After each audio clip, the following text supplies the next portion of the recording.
Okay, ready?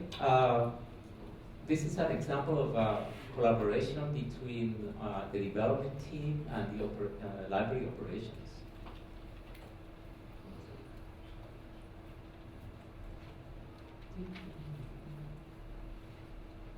Okay. Next.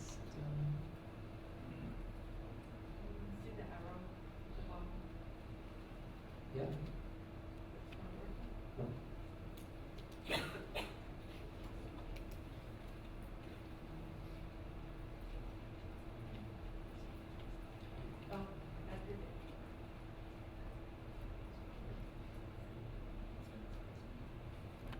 Okay, which arrow and which key? Space. Space, okay. I need. Okay.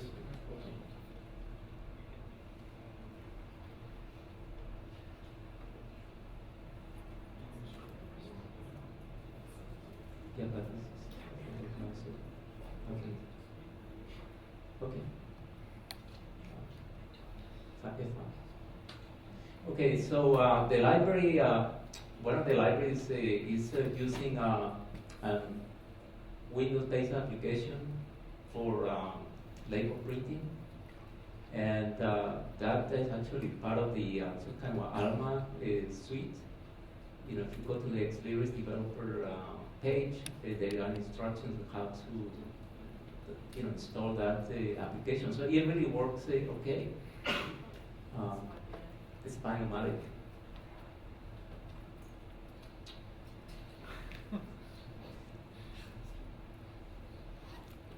Escape.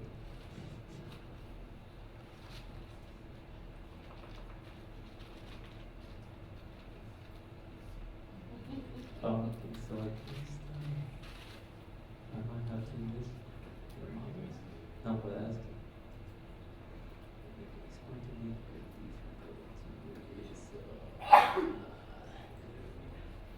oh, okay.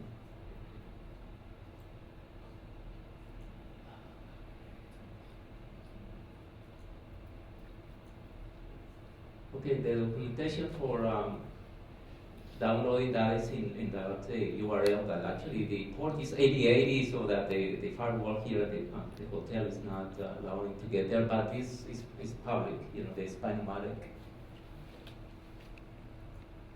Okay, so the problem that actually the operations, Laura came treating back at in Atlanta, came to us is that once the application produces the labels, sometimes they have batches of 200 books. The Spinomatic produces the labels, but then they have to do some kind of Alma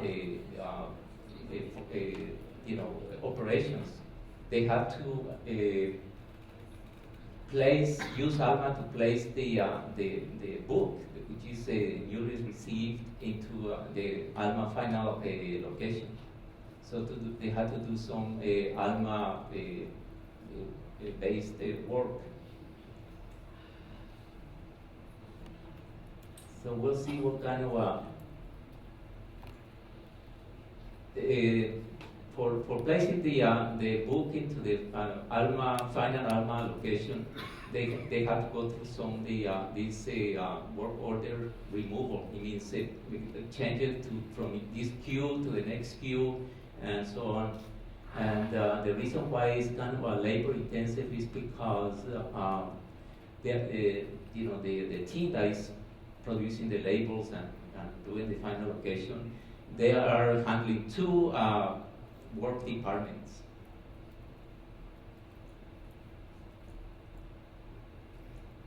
So they have to scan, read the barcode of the specific book. They have to scan it twice.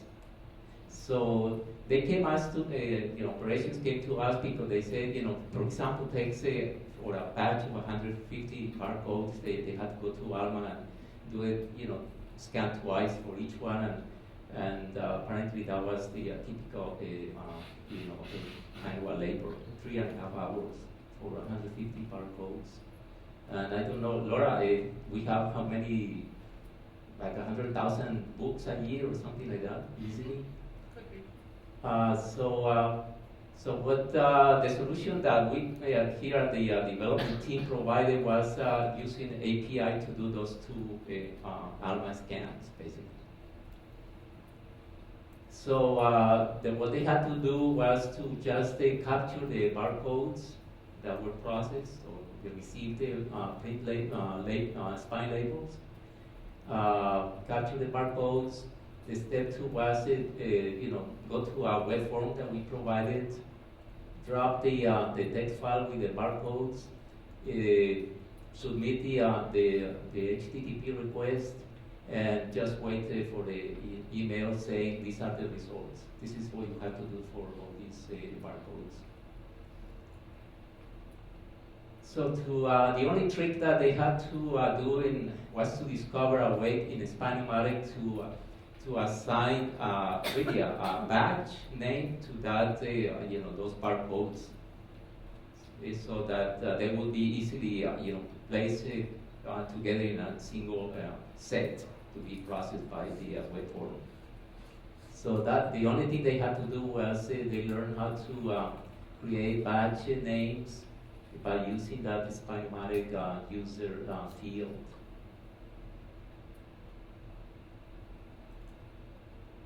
So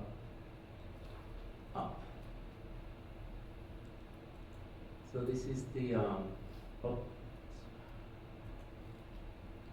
this is the web form that we provided. Just enter this secret word.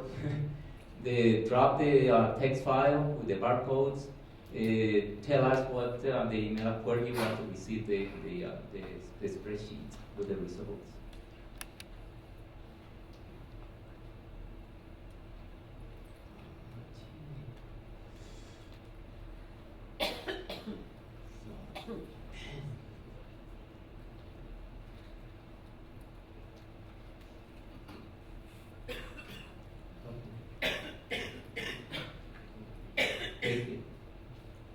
So that was the web form. Read an email with the results. Okay, that's the final the benefit. It was basically 150. There's like sort of like 450 API calls for those 150 barcodes, and the email is come back in 8 minutes. So really, it's just a simple API that solves a big label load. And the email is that goes to them is a spreadsheet form that they that's an attachment in the email, and it tells exactly this is the description is exactly what the API returns actually. Alma might say this item has to go now go and place it on that specific location.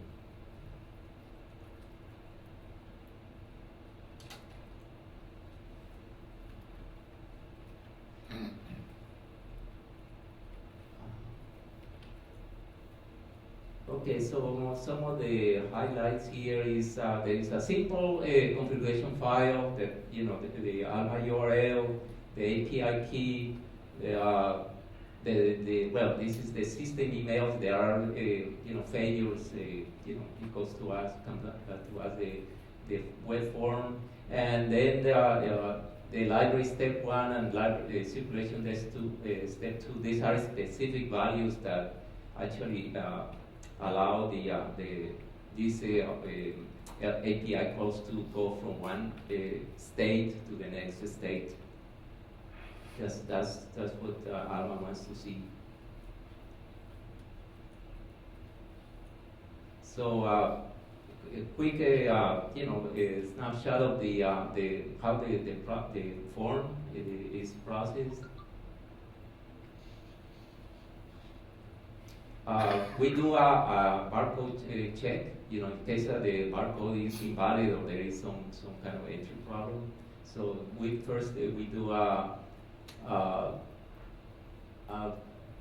validate the barcode with another API call, and if the barcode is correct, then we do the set up the first scan, you know, Alma scan, and if it succeeds, then it does the second scan, and if the result is correct, then we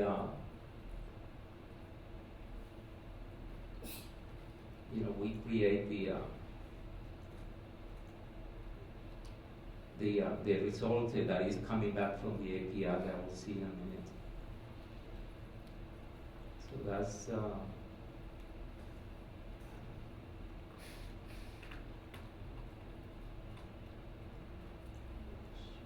so the scan item step one is really, as you can see, is an scan operation, and it's a post, and then we look in step two. We look for the something called description. Okay, so it's not there, but we'll see it in the next slide. So once the scan, the step two is done, then the API call is XML. It's very simple to parse, and you see the additional information is actually what Alma is passing as a result of that scan, and it says reshelve that this item in book stacks, for example. So my colleague and I kind of had to do a little bit of trial and error with the API documentation to get the right local values from one step and for the second step.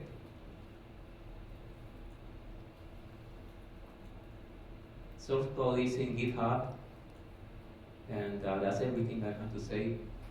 Any questions?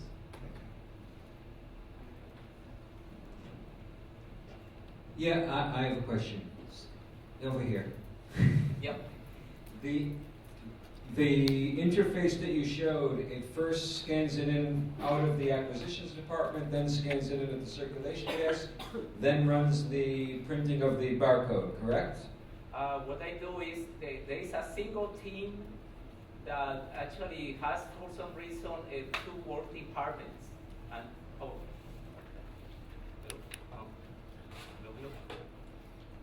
hello? Yeah. Yeah. A single team actually takes a bunch of carded books. It works with the Spinomatic. These say 200 books. Yeah. They ended up with Spinomatic produces this file that has all these barcodes that were identified with that specific batch ID. And then what they do is they take that file and get the barcodes out of that Spinomatic report, and they drop that text file just with the barcodes into that web form that we provided.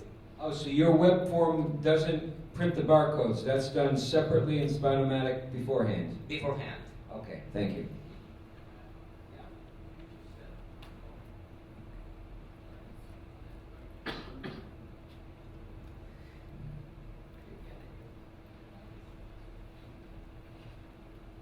More questions?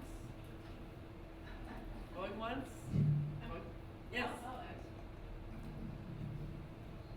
I'm kind of wondering if you could include it as a step in the background that happens when you actually print the label, that it just sends the change. Spinomatic is a standalone application. It's Windows based. Oh, you'd have to rewrite the whole thing. Yeah, it's Windows based, and we don't own it. It's just someone at the university, some kind of college in Florida wrote that application in Boston actually, and it works very well. It's just that there is that final step that involves the Alma processing, Alma based processing.